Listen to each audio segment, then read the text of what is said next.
Catemos Pop. ¿Qué onda? Bienvenidos a mi canal, yo me llamo Oscar y en este video vamos a continuar con la lectura del libro Gloria por Gloria Trevi. Sin muchos preámbulos, vamos a continuar con la lectura. Capítulo 20. Un fin de semana, un guardia de camisa blanca me llamó a la reja. ¿Quieren hablar con usted? ¿Conmigo? ¿Puede venir Mari? No, es solo con usted. ¿Quién? El guardia no contestó. En algunas ocasiones nuestras preguntas no eran respondidas. Pensé que podía tratarse de algún abogado, pero me sacaba de onda que Mari no pudiera acompañarme. Para mi sorpresa, el guardia me llevó a la oficina de M y me dejó a solas con él. M me dijo que sabía de lo que yo había hablado con C. El corazón me dio un vuelco. Tuve miedo, pero M me dijo que él me podría ayudar si yo quería. ¡Claro que quería! Reiteró su creencia en mi inocencia. Me preguntó por mis sueños. ¿Qué quieres hacer en el futuro? ¿Te gustaría seguir cantando? Tienes varios sitios de internet muy bonitos. Creo que es una gran injusticia lo que estás viviendo. Soy torcedor, aficionado, del Flamingo. Tengo 2 hijos. Me mostró fotos de sus hijos, de sus niños. Hablé poco, desconfiada. ¿Por qué me llamaba? ¿Qué quería? Como veía moros con tranchetes pensé que era algo referente a la extradición, pero... ¿Estás enamorada de Sergio? Eres muy bonita, ¿sabes? Tengo problemas con mi mujer. Ella es muy especial. Me asfixia estar con ella.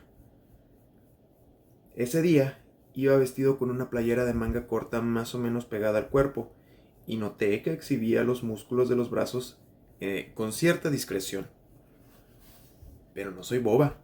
Pese a no haber tenido muchas relaciones ni novios, sí fui cortejada muchas veces y él se estaba exhibiendo conmigo, posando, siendo simpático, adulador. Pero ponía frenos a esa idea. No era posible. Seguro, quiere alguna cosa respecto a la extradición, pensaba. Y otra voz en mí, conciencia, me decía, le gustas mucho. Platicó conmigo más o menos 45 minutos. Y como me porté muy respetuosa y no rompí el hielo, se despidió de mí y mandó llamar al guardia para que me regresara a mi celda. Mari me preguntó qué había sucedido. ¿Para qué te llamaron? No sé, no entendí nada. M solo me habló de cosas personales. Fue raro. ¿Qué será? Pero tardaste mucho. ¿Qué pasó? Nada. Te digo que solo fue eso. Hasta esa época, en la custodia, solo había presos de baja peligrosidad. Pero un día cambió todo. Llegó Marcelo Borelli, jefe de una cuadrilla que había realizado el espectacular y famoso asalto a un avión con cargamento de oro, que no había sido aceptado en otras prisiones porque carecían de suficiente seguridad. Otra noche llegó una nueva presa. Entró llorosa y enlodada, con pantalón de mezclilla y una camiseta entallada que revelaba que no traía ropa interior. Pidió un cigarro, pero ninguna de nosotras fumaba. Pidió jabón y le regalé uno. Se bañó y le di ropa limpia.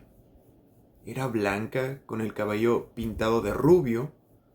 Se sentó en el banco de la mesita de nuestra celda y contó su desgracia.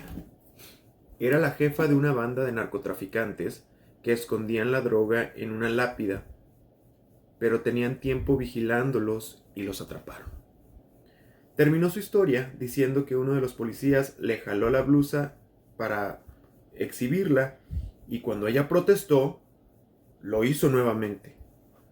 Me preguntó por qué me encontraba en prisión. Traté de explicarle lo más por encima posible la injusticia que sufríamos. Era muy tarde Ella era una desconocida que parecía bastante vividita y me cansaba explicar mi situación, pero recordando mi primer día de prisión, traté de ser amable. ¿Y tú? ¿Cómo te llamas? Roberta Manuzzo, o Roberta Manuso.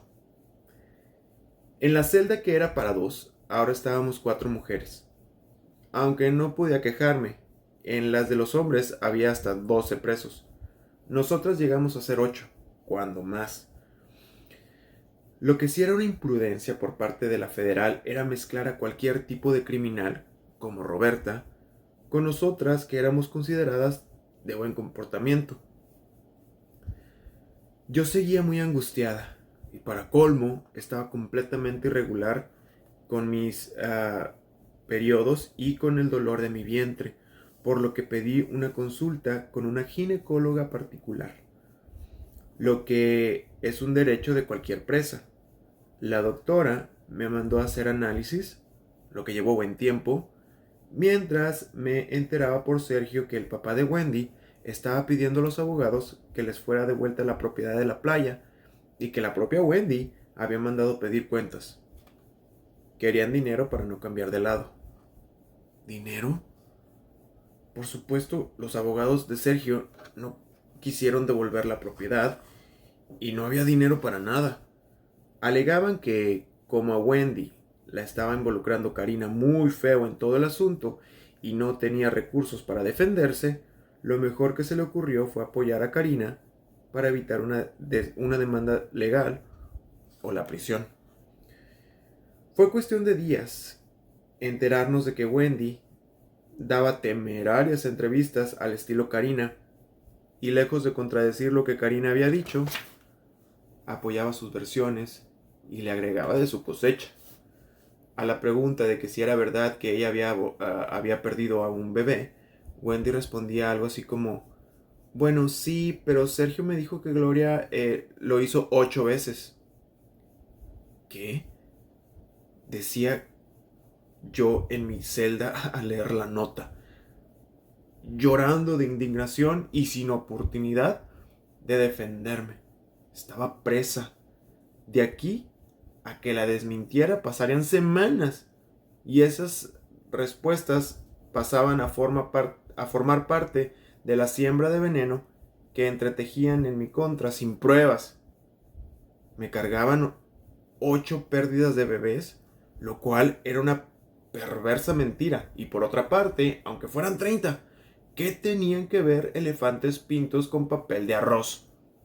Chismes y chismes de lavadero enredaban todo para desviar la atención de lo más importante. Se me acusaba de cosas sin fundamento. Chismes y chismes para que la gente exclamara al final: ¡qué horror! Katia, horrorizada, le expresó a Sergio su consternación ante esta nueva traición, porque prácticamente derrumbó sus esperanzas de salir rápido de la cárcel. Efectivamente, el recurso que había interpuesto fue negado por el juez de consigna, Talamantes, y Katia, al igual que su familia, se enfureció debido a que el consejo del recurso provino de los abogados de Sergio. Ahora sería muy largo el camino para sacar un amparo contra el de Marlene. Mientras tanto, decidí cambiar de abogado y le pedí a Reina que me contactara nuevamente con Salvador. Él conocía mi caso desde antes de que fuera transformado en una farsa judicial. Incluso en su despacho había sido tramitado el divorcio de Aline.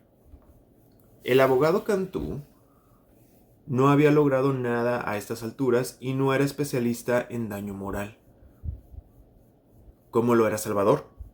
Por otra parte, mi abogado en Brasil, Grossi, habló conmigo y me informó que desistiría del caso. ¿Por qué? No es problema de dinero, no. Entonces, es que yo no sabía que usted había tenido una hija con Sergio. ¿Y eso qué tiene que ver con la extradición? Es que la relación entre abogado y cliente debe basarse en la confianza. Ay, pero por favor, yo confío en usted. No entiendo qué tiene que ver una cosa con otra.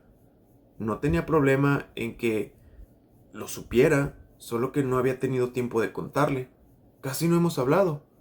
Usted viene poco y... En fin, percibí que era un pretexto. El licenciado Grossi abandonaba mi caso, sí, pero por razones poderosas. ¿Qué razones? Grossi conocía a nuestro juez relator Neri de Silveira. Por la forma abrupta en que Grossi me abandonaba, supuse que sabía algo. Presentí que consideraba perdido el caso. Nuestro juez Neri de Silveira sería parcial. No quería perder la esperanza, pero la actitud de Grossi resquebrajó mi confianza. Y mientras en México, Wendy asumía actitudes carinescas o alinescas, o mejor, chapoyescas, y las hermanas de la Cuesta entraban en pánico y daban pretextos y quejas de malpasadas económicas, presiones sociales, familiares y de autoridades, y don Tracy, papá de las hermanitas, le gritaba histérico a Salvador Ochoa que él, el señor Tracy, sabía perfectamente bien que Sergio se había estado con 3 de sus 4 hijas, que él, el señor Tracy, no era ningún tonto, mientras según dijo Salvador, Karina lloriqueaba y le pedía a su papá que se calmara. Pero eso sí, no lo voy a permitir. Que mi hija esté presa. Se hará lo que sea para que salga libre, gritaba furioso Salvador, que no sabía ni qué onda, pues apenas estaba tomando el caso, y Carla le suplicaba nos ayudar a todos. En cuestión de semanas, si no es que días, Carola le telefoneó a Sergio para pedirle dinero o para que les diera las propiedades que, él dijo, estaban sin registrar en Cuernavaca, pues se encontraban en muchos apuros económicos por su culpa. Sergio me dijo después del tonito déspota en que Carola le habló, más exigiendo que pidiendo o externando una necesidad. Parecía a Sergio su verdadera cara, pero Sergio casi la mandó a volar y ella suavizó la conversación. Le dijo que ya no le hablaría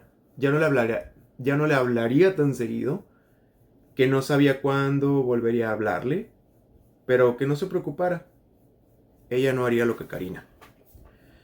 Pobre Sergio, atribuyó el comportamiento de Carola a las presiones que sufría, pero yo pensaba que Carola debía de estar calmando su ansiedad con otro hombre y eso la envalentonaba para convertir a su amado eterno en objeto desechable. Por otra parte, sabía que Carola haría lo que Karina. En su ego no era posible que aquella a la que consideraba menos hábil mentalmente, menos seductora, con espinillas en la cara, corriente, vulgar, sin clase, aunque el destino las había hecho rivales y amigas, brillara más en algún escenario. Claro que Carola iba a querer aparecer. Podría apostarlo, pero no se lo dije a Sergio. ¿Para qué? Los abogados vendieron las propiedades de España para pagar honorarios, pero el dinero no era suficiente. Fueron a realizar la venta y de regreso de España trajeron un montón de antiguas cartas de las muchachas. Así que fue una luz en el túnel ver que al menos algunas pruebas se habían salvado. Eran negativos y fotos de las muchachas paseando y cartas de todas, pero las que más necesitábamos eran las de Karina. Y la propia Karina creía que ya no existían. Pruebas de su verdadera relación con Sergio, pues, como dije antes, primero destruyó todas sus cartas de amor en México y después lo hizo Wendy. Por su parte, las hermanas de la Cuesta y Liliana eliminaron todo lo de Brasil y Argentina. Karina debe de haber dado por desaparecido también lo de España para atreverse a mentir tan cínicamente como lo hacía. Varias de sus cartas demostrarían que ella era la que no cuidaba bien al niño. o del niño, la que no había querido tenerlo, la que le proponía juegos íntimos a Sergio, la que no era víctima ni inocente, ni que fue abusada. La eterna mentirosa e intrigante Karina. Además, estaban las cartas que le mandaron a Sergio durante el tiempo que llevábamos presos, pero creo que Sergio jamás se imaginó que algún día tendría que utilizar tales cartitas como escudos contra el veneno de las mismas apasionadas escritoras que destilaban su veneno contra nosotros. En poco tiempo, las víboras empezaron a hacer sonar el cascabel. Katia le habló por teléfono a Sergio y le dijo que ya no podía más, que él no imaginaba lo grande que era el problema, que lo que haría próximamente era lo mejor para todos, que el problema era demasiado grande. D-E-M-A-S-I-A-D-O. Demasiado. Y le pedía disculpas y comprensión. Y no lo dudes, te quiero mucho. Sergio le pidió que pensara bien lo que iba a hacer. Todavía se podía luchar, se podía ganar con unión, con fuerza, con... No se va a ganar, le dijo Katia, pero de cualquier forma prometió que iba a pensarlo. También Carola le habló al otro día y le dijo a Sergio que no sabía cuánto tiempo más podría controlar a su familia. Por la libertad de Katia, venderían su alma al diablo. No esperaría más. Ya no podía con la presión.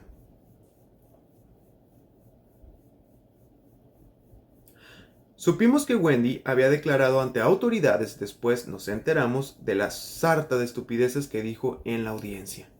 La pregunta era, ¿por qué rayos esa mujer que al contar tantas mentiras y barrabasadas se incriminaba y se volvía ante las autoridades una delincuente confesa, estaba libre y dándole vuelo a la hilacha, mientras yo estaba presa sin pruebas en mi contra ni confesiones aberrantes?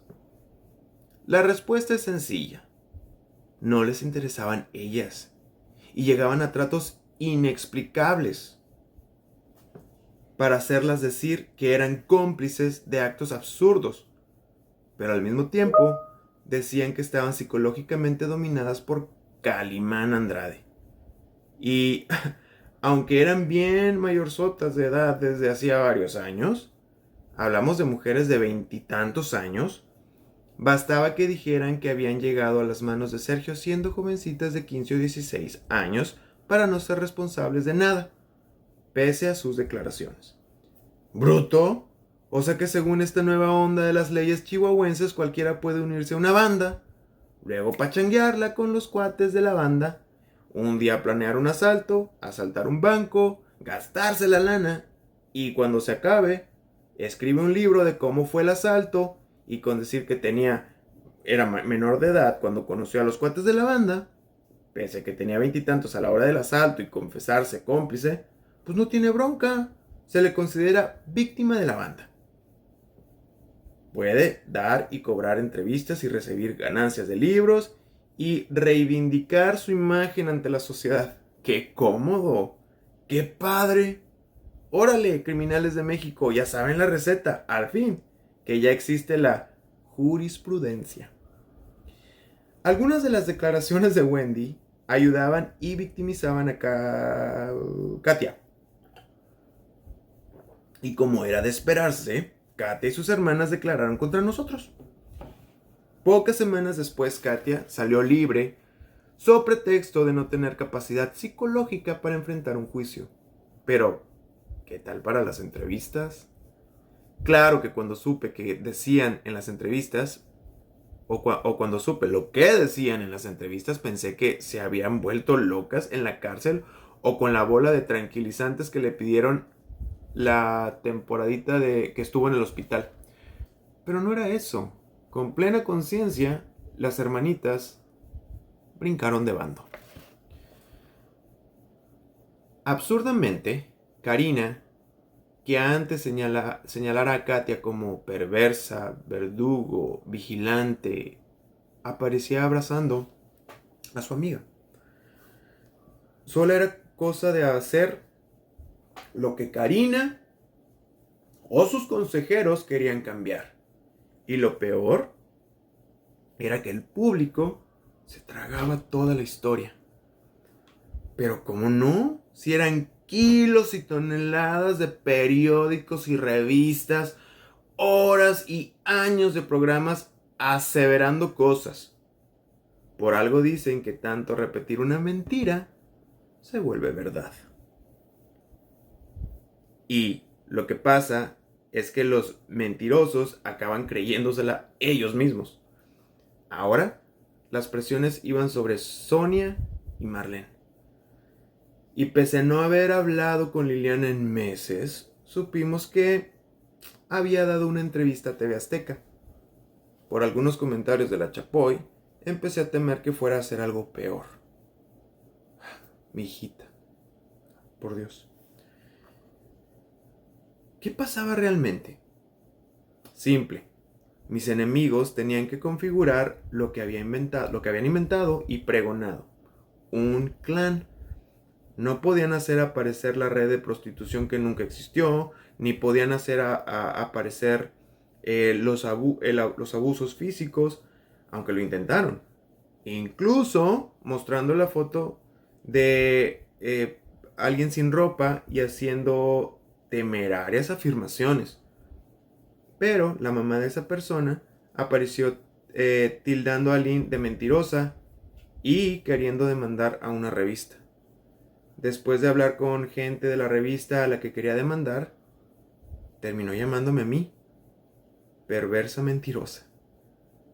Sepa qué le dijeron, pero lo importante no es lo que esta señora dijo de mí después de ser manipulada, sino lo que dijo de manera espontánea al ver la imagen de su hija, utilizada en la infame mentira, y lo que dijo se resume a que Aline es una mentirosa. Pero formar un clan sí era posible, y viendo lo que pasaba actualmente, lo lograron. Formaron un clan. Pero no el Trevi Andrade, sino uno que debería llamarse Clan Azteca y sus mujercitas o mujerzuelas.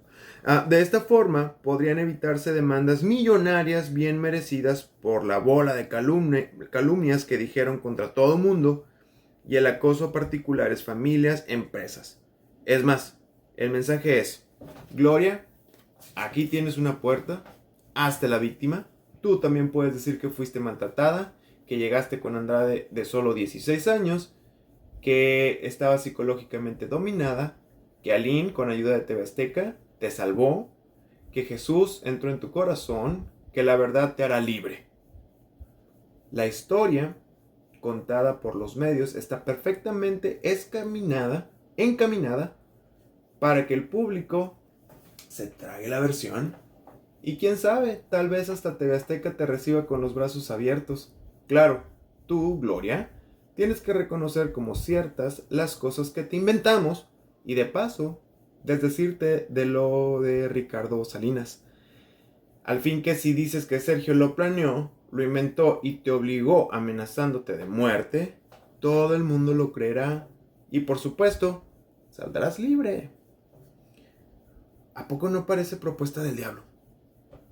Una verdadera tentación para venderme a la mentira, para traicionar. Pero creo que nací defectuosa. Me faltaron las dosis de egoísmo y deslealtad necesarias para sobrevivir una circunstancia como esta. Me confieso incapaz de venderme, de hacerle mal a alguien para obtener un beneficio, y he preferido morderme yo misma y sufrir toda clase de abusos, humillaciones y robos en un infierno que no merecía ni tiene justificación legal. Liliana nos había mandado decir que por favor no la buscáramos, que ella nos buscaría en cuanto las cosas se calmaran, por eso teníamos tiempo sin saber de ella. Esto sucedió al poco tiempo de que Sonia y Wendy regresaron a sus casas. ¿Y las cosas de mi hijita? ¿Y dónde estaba sepultada? Bueno, no era para entrar en pánico. Ella dijo, en cuanto las cosas se calmen. Qué difícil es explicar y transmitir los sentimientos de abandono que me invadían. El miedo, el asco. Tenía que rezar mucho, pidiendo ayuda para que mi corazón se endureciera. M me había engañado. No había cumplido su palabra. Pero pronto sería juzgada nuestra extradición. Y según leyes y jurisprudencias, teníamos grandes posibilidades de ganar. Por otra parte, estábamos preocupados por la situación política en México. Cielos, Vicente Fox ganó. Y yo le había mandado una carta pidiéndole ayuda, justicia y denunciando a Ricardo Salinas y mi situación. Pero Vicente Fox nunca contestó. Yo era de a tiro, cándida. Vicente Fox cerraba tratos con Ricardo Salinas por millones de dólares. Y después, uno de mis abogados me informaría que varios ejecutivos de TV Azteca estaban cerca del gabinete foxista. Y yo, fregada, claro. Por fin, en diciembre del 2000, llegó el día del juicio de extradición. El 7 de diciembre teníamos el Jesús en la boca. Mi madre y mi hermano Ramiro vinieron a acompañarnos en el juicio. Pobrecita, mi mamá estaba tan flaquita, con los ojos húmedos. Cuántas lágrimas. En la noche llegó Octavio para hablar con nosotros y en cuanto lo vi, supe que habíamos perdido. La extradición había sido concedida. No se basaron en leyes, ni en el tratado, ni en la jurisprudencia. Neri de Silveira leyó hasta el hartazgo las declaraciones de Delia González, Guadalupe y Aline. Y según opinión de todos, familia, abogados y hasta periodistas, se notaba predisposición contra nosotros por parte del ministro incuestionable. Prácticamente nuestro juez relator actuó como fiscal. Valieron nada las leyes. No me sorprendí del resultado. A esas alturas era más que evidente que el asunto era político. Octavio estaba desolado y se mostró profundamente desilusionado de las leyes y autoridades brasileñas. A mi madre la golpeó con el micrófono una entrevistadora de TV Azteca y le dio una patada con el afán de provocarla. Todo fue grabado por otros medios y televisoras, pero tampoco era novedad las agresiones de estos impunes seres que igualmente han agredido a artistas como Paulina Rubio. ¿Y ahora qué? ¿Cuándo seremos extraditados? Tenía miedo por nuestras vidas. La pesadilla parecía caer en lo más profundo de un sueño, como si se viviera en una especie de estado de coma, sin saber siquiera si algún día íbamos a despertar. Mi madre puso una denuncia en Brasil contra las agresiones de la reportera de TV Azteca, Laura Suárez, quien misteriosamente viajó a Argentina mientras Patricia Chapoy anunciaba que tenía una historia escalofriante, macabra, respecto a la muerte de mi hija. Una historia que terminaría de hundirme. Maldición. Sepa hasta dónde puede uno ser hundido. Porque en TV Azteca decían terminar de hundirme casi todos los días y nada. ¿O será que ellos me hunden sin contar con que sigo nadando y tratando de salir de toda la mugre en la que me quieren ahogar? Solo de Dios he podido adquirir fuerza. Las chicas estaban nuevamente unidas, con excepción de Sonia y Marlene, que, como ya dije, siempre mantuvieron una cierta distancia con las otras. Katia tenía solo 4 meses de haber salido de la cárcel cuando nos enteramos que junto con Carola había sufrido un accidente. Iban acompañadas de sus novios y de Milton, el hijo de Carola. Sergio moría de angustia por la salud del niño. Sentí lástima por Carola. Pese a todo, sé lo que es perder un hijo. Afortunadamente, según supimos, el niño se recuperó, pero el novio de Katia murió en el accidente. La familia del muchacho no permitió la entrada de las hermanas al velorio. Que Dios me perdone, pero no pude evitar pensar que lo mal habido no dura. Por otra parte, pues no que Carola y Katia estaban traumatizadas mental y moralmente por las penas y por los abusos sufridos. Para cuando ocurrió el accidente ya tenían meses de noviazgo con los muchachos. ¿Qué recuperaciones tan milagrosas? Wendy también le mandaba correos electrónicos a Sonia, invitándola a participar en el clan.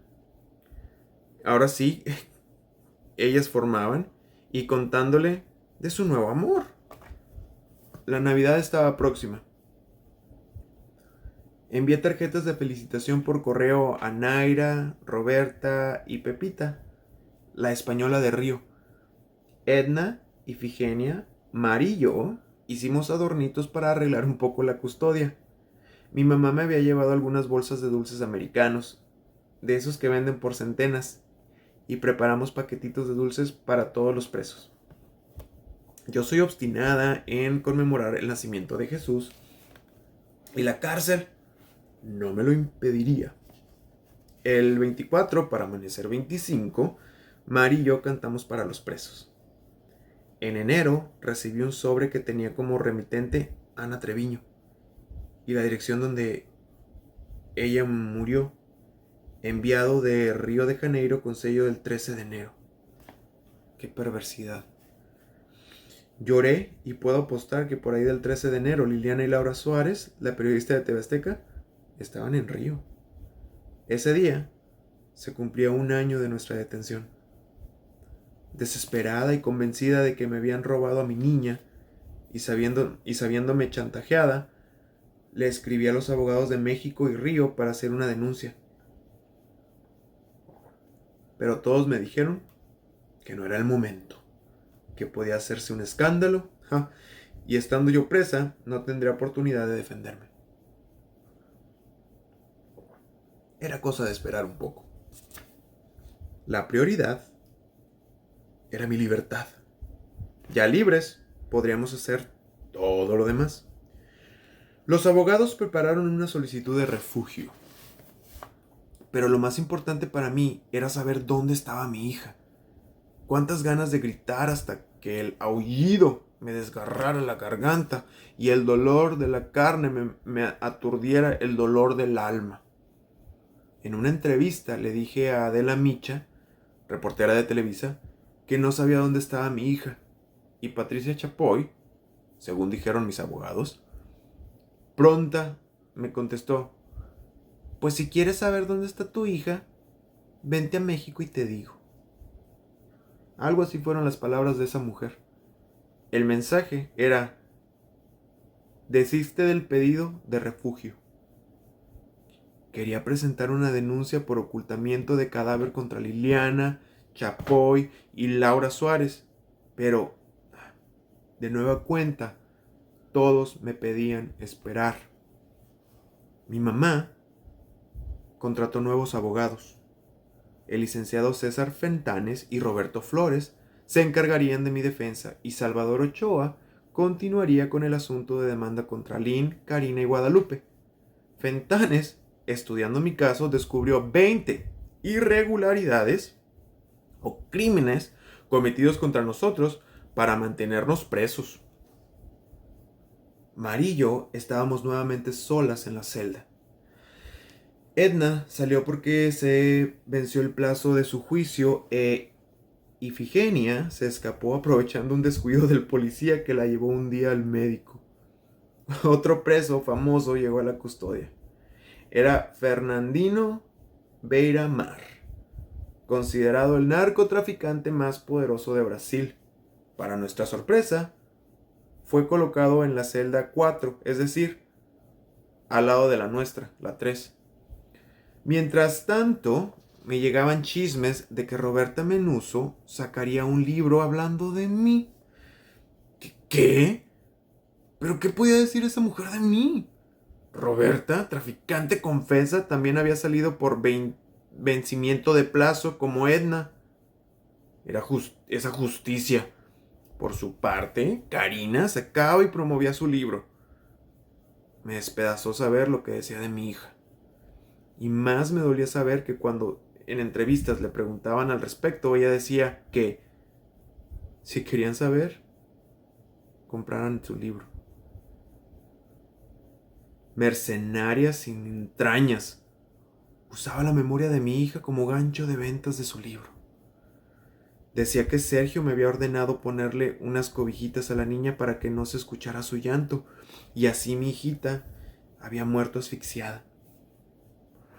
Pero se contradecía al decir que mi hija era muy consentida y tratada mejor que cualquiera de los otros hijos de Sergio. Por otro lado, decía que había tratado de revivir a mi hija y le había pasado una Coca-Cola Light por el cuerpo para ver si reaccionaba. También decía que mi hija tenía varias horas de muerta, pero estúpida contradicción, que tal vez si hubiera tenido alcohol habría podido hacer algo para revivirla. Infame, mentirosa, diabólica. Para mí fue evidente que nunca quiso a su hijo como yo a mi hija. Y la hipócrita se la daba de salvavidas, frustrada, cuando en realidad había ayudado a las otras a clavarme en el suelo y a taparme la boca para callar mis gritos. Ella se plantó en la puerta y me impidió salir a un hospital antes de que mi cordura estallara como un foco fundido. Y en su libro confesó algo que no sabía, algo que me estremeció, me asustó. Según Karina, ella celebraba sus aniversarios de la relación con Sergio los días 13 de noviembre.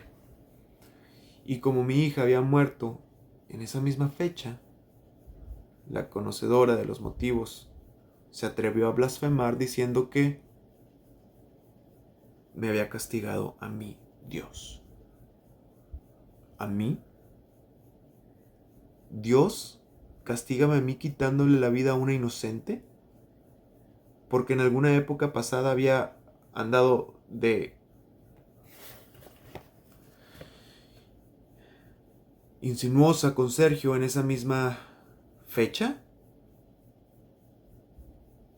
No pude evitar pensar horrorizada en la posibilidad de que hubiera sido la propia Karina la que hubiera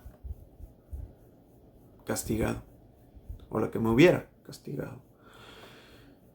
Pero ¿cómo concebir tanta maldad en una muchacha de 17 años?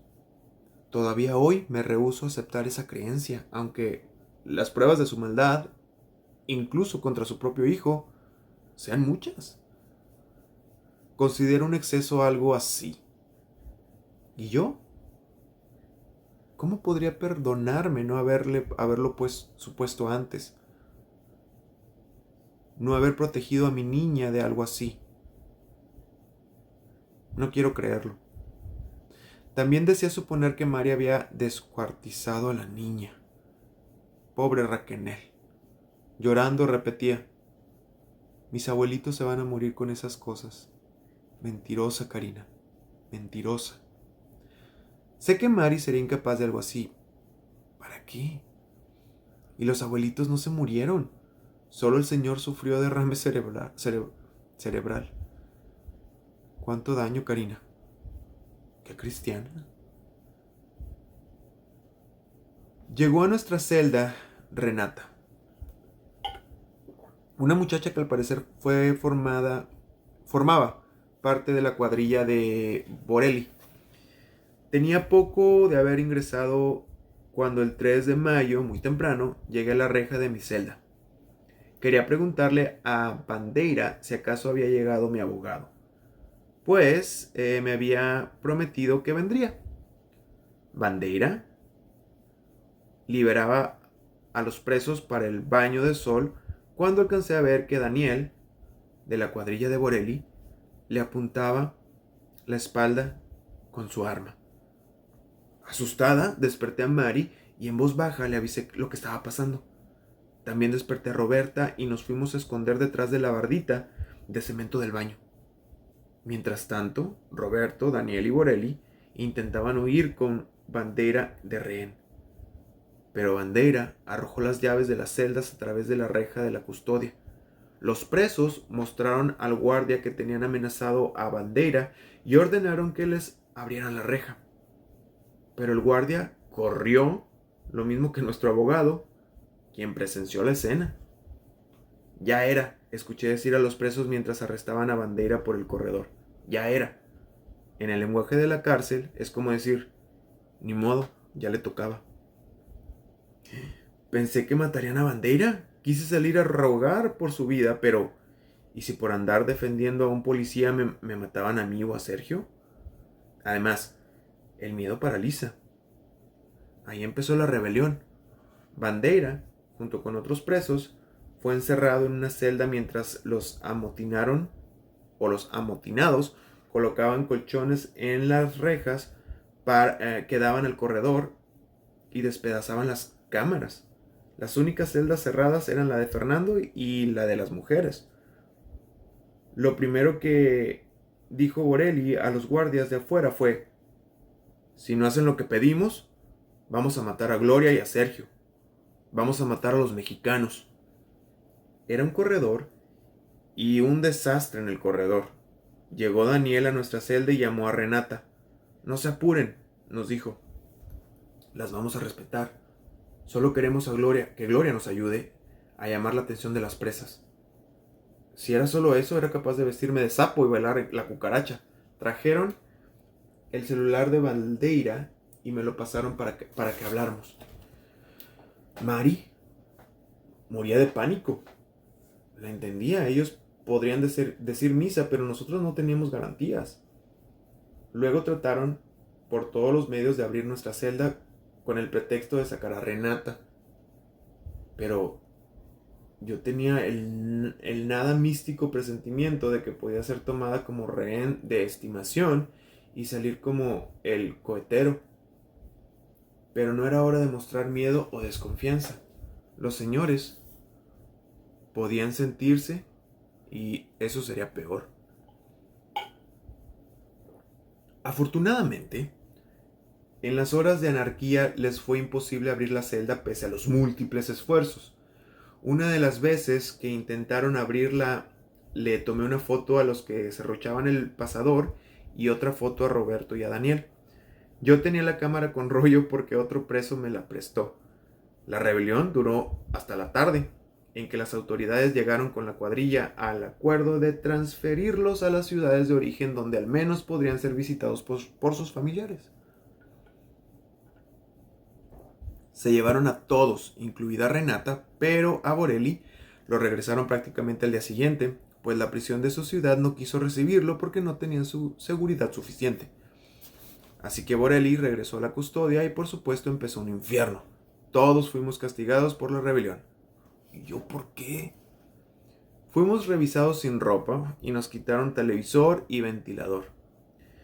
Hicieron un desbarajuste tremendo en nuestra celda, rompieron cosas, quitándonos hasta alimentos de los que nos llevaba la visita. Los polis tenían que demostrarnos a los presos quiénes mandaban ahí y se ensañaron. Al pasar el efecto de la adrenalina me sentí físicamente mal. Tuvieron que llevarme al médico pues tenía la presión baja y ansiedad de vómito. Hacía unos meses que no tenía mi periodo menstrual, pues tenía un problema de ovulación que no había podido cuidar correctamente. Me diagnosticaron laberintitis y estrés. Retiraron a Bandeira de jefe de custodia y pusieron a cargo los señores por unos días a dos personas que no sabían nada de custodiar presos, los señores Muñiz y Ulises, quienes por otra parte nos esposaban dentro de la celda para sacarnos a cualquier cosa, fuera a ver al abogado o ir al baño de sol. Era terriblemente humillante y absurdo porque los de la rebelión ni estaban a excepción de Borelli. ¿Por qué todos teníamos que ser castigados? Un día de los 1 de mayo, acababa de pasar la rebelión, Muñiz llegó y me llamó. Abogado. ¿Solo yo? Sí. ¿Puede venir Mari? No, uno por uno. Me esposó dentro de la celda y me sacó. Me extrañó que me llevara al área de recepción y casi inmediatamente nos encaminamos a la oficina de M, donde Muñiz me dejó a solas y esposada. Esta es la mitad del capítulo 20. En el próximo video continuaremos con la otra mitad y después el último capítulo, el capítulo 21, pero bueno, ya después les comentaré qué hay después de esto. ¿Ok? Espero les haya agradado la lectura de hoy. No olviden que pueden compartir el video con alguien a quien le podría interesar, darle like, suscribirse al canal y activar la campanita para terminar de leer esta pieza de literatura. Yo me llamo Oscar y aquí ando. Una sola toma otra vez.